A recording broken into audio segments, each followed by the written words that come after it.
All right, everybody. So this is question number 779 for the August 2019 Regents for Earth Science.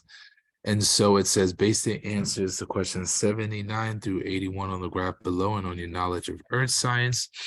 The graph below shows the altitude of the sun for a 24-hour period on a certain day of the year at 4 different latitudes. So this graph is just showing one day, 24-hour period. Okay. And so it says, so it gives us the altitude of the sun in degrees and the hour of the day. And they gave us the 4 latitudes that's taking place. And it says, identify the date represented by the data shown on the graph. So usually when you get a question like this, what allows you to know what day it is you're looking at the latitude, whichever latitude that has the altitude of the sun at a 90-degree angle at noon, that is going to give you a clue as to what it is. So whatever latitude is 90-degree angle at noon, that's going to give me a clue as to what day it is. And so the latitude is 23.5 degrees north. There's only one day out of the year where at the Tropic of Cancer, right? This is the Tropic of Cancer. At 23.5 degrees north, where the sun is directly over your head at 12 o'clock noon on a 90-degree angle. And that is the summer solstice. So this is something that you do have to remember. There's not a reference table question. You could have also said June 21st or June 22nd. One of these would have been fine. As a matter of fact, I'll just show you the answer for 79, and it's posted right here.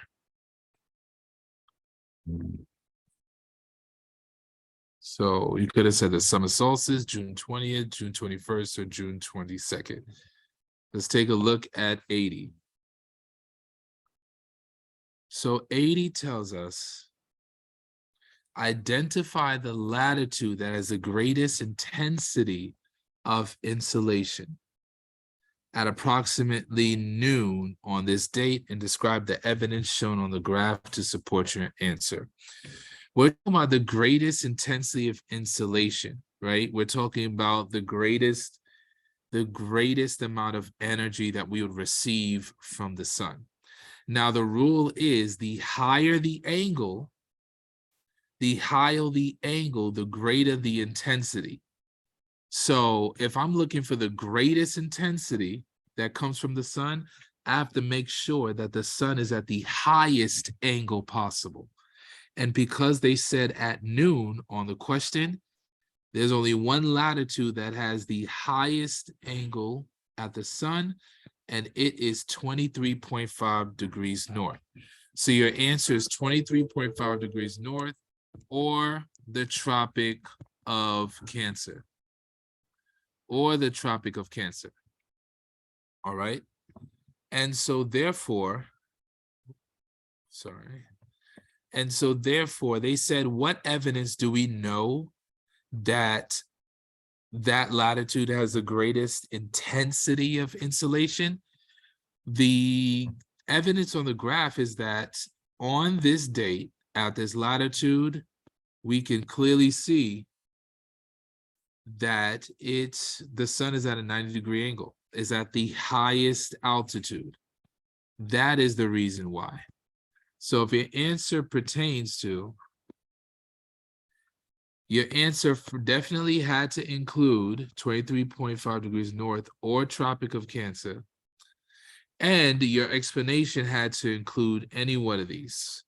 So you could have said the graph shows the altitude of the sun is greatest at 23.5 degrees north. You could have said the sun is its highest in the sky. The sun's altitude is 90 degrees. The sun is directly overhead at this latitude. All of those answers would be acceptable. Let's take a look at number 81. So number 81 is not a reference tables question. It says identify the compass direction, right? So that means it could be north, south, east, west, northeast, northwest, southwest, southeast, towards which an observer's shadow would extend if the observer is located exactly at 90 degrees at noon on this date. So when it is the summer solstice and you are located at the North Pole, and I just want to show you the simulator, you'll notice that the shadow extends on the south side. All right, so at this very particular latitude, this is a very, very small space of land, the North Pole, right? That the shadow is going to extend to the south side, right? Where everywhere is south. All right, so your answer has to be south. Okay, let's take a look at, oops, sorry, question 82. So the basic answers to question 82 through 85 on the diagram below and on your knowledge of earth science. The diagram represents Earth in its orbit around the sun and the moon in different positions in its orbit around Earth. Letters A through D represent 4 positions of Earth in its orbit. Earth is closer to the sun near position D and farthest from the sun near position B. That is something that we have to remember. All right, that's something that's going to help us later on. And so sometimes these background information, it does gives us clues as to what the answer is. So it says the photograph below shows the surface of the moon as seen from Earth during the full moon phase. It says identify the letter position of Earth and the moon when this full moon phase can be observed and state the name of the eclipse that could occur at this position. Anytime that you even see the word "and" on a question, all right, that's going to let us know that there are going to be 2 responses to this answer. And you can only get full credit if you answer for those 2 parts of the questions they're asking for. So we know, state the name of the eclipse that could occur at this position. So one of the things is not a reference tables. There's only one type of eclipse that occurs during a full moon. And which eclipse is that? It is the lunar eclipse. The lunar eclipse. The lunar eclipse. And so what is the position of the Earth, moon, and sun during a lunar eclipse? Well, during a lunar eclipse, the Earth is going to be between the moon and the sun, and they have to be directly aligned to each other. It has to be a direct line to each other, straight line through. All right, they have to be directly aligned. All right, so lunar eclipse and when the Earth has to be between the sun and the moon. So when I'm looking, what letter is there a direct line between the Earth and the moon? And so when I take a look,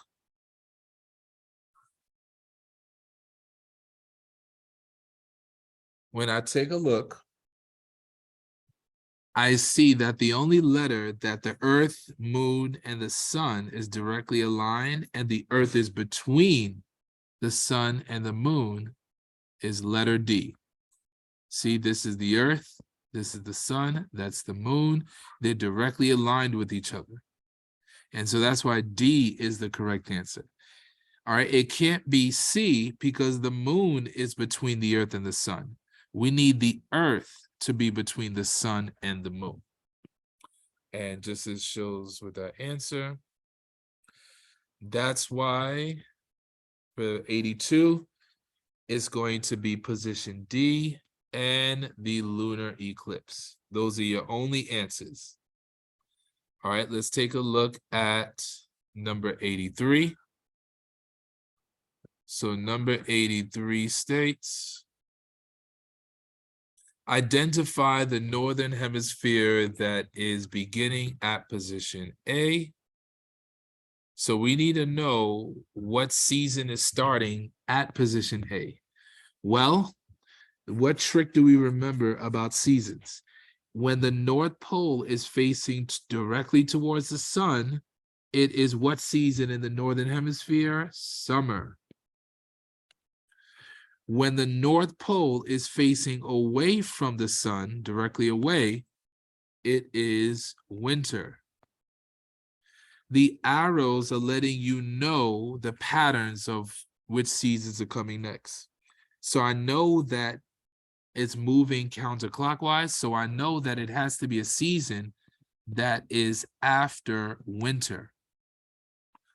So A is after winter. What season starts after winter? It is spring. And so the correct answer for what season starts in the northern hemisphere is spring. If they ask for the southern hemisphere, just know it's the complete opposite season from the northern hemisphere, right? But we're only focusing on the northern hemisphere. So that's why the correct answer is A. Okay. Correct answer is spring. I'm sorry. Question 84. It says, explain why the gravitational attraction between the Earth and Sun increases as Earth moves from position C to position D. All right, so when we take a look, there are two things that affect the gravitational attraction. There are two things that affect the gravitational attraction. All right. So there's two things. What is it? It's mass and distance. Mass and distance. So if your mass increases, right, between the two objects, if the masses are getting bigger, you're going to get a stronger gravitational attraction. If your distance is closer, the closer you are, the higher your gravitational attraction.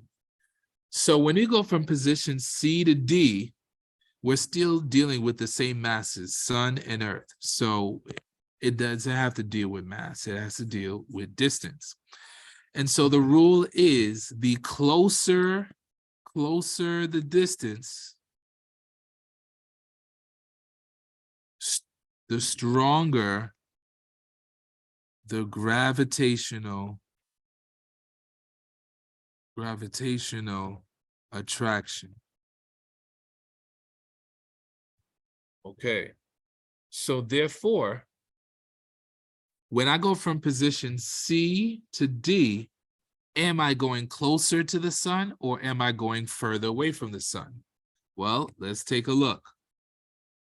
There's something in the reading that gives me a clue as to what it is.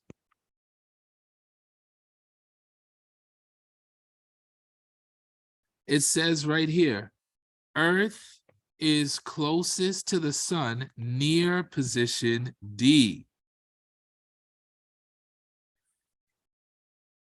So we know when you're heading towards position D, you're getting closer to the sun. And what did we just said? The closer the distance, the stronger the gravitational attraction. So if your answer mentioned anything about how the Earth is getting closer to the sun, right? If the Earth is getting closer to the sun, then that will be correct. And these are the acceptable answers right here. So if you said anything about the Earth getting closer to the sun, the distance between the Earth and sun is decreasing and getting smaller. If you said that position D is closer to the sun, all these things would be acceptable answers. It has to include the fact that the Earth is getting closer to the sun in order to get a stronger gravitational attraction. And last, 85. So when we look at 85, 85 says, describe one piece of evidence shown by the diagram that indicates this is a heliocentric model. So we know if it's a geocentric model, that means that it is what? Earth-centered for geocentric. But because it's asking for a heliocentric model, that means that it is sun-centered. And what evidence do we know that this is a heliocentric model? When I look at the diagram, guess what I see? The sun is in the center and the earth is revolving around the sun. So when we look, any of these answers would be accepted.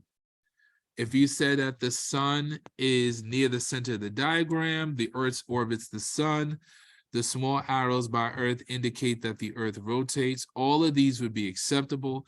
But as long as you mention that the sun is near or at the center of the diagram, that is fine. All right, all these are fine. And that is the end of the video.